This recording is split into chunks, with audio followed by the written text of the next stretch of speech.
সমুদ্রের মাছ এটা তো ভালো ডিম। কম আছে, ডিম ছাড়া আছে, যেটা ডিম নাই এটাতে ডিম নাই। এটা ছোট ডিম, মানে একদম ছোট।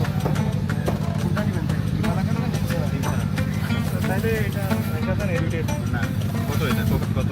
একটা রাখবেন না দুইটা? আচ্ছা কোনটা কত? 8 পিস মাছ হবে। এটা ছোট, এটা বড়। এটা কত রাখবো? এটা বড় ভাই 1600 টাকা, এটা হবে 1400 টাকা। এটা হবে 10 পিস মাছ, এটা 8 পিস মাছ। দাম বেশি। বলবে আমি বেশি চাইলে আপনি কম বলবেন। যত দাম আছে তত এবার পারলে দিব, না পারলেন তোমারটা বলো। এখানে আমরা মাছ নিয়ে দর কষাকষি করতেছিলাম, কারণ কাঁচামালের জিনিস তারা মাছের দাম অনেক বেশি চায় এবং অবশেষে দর কষাকষি করে মাছ নিয়ে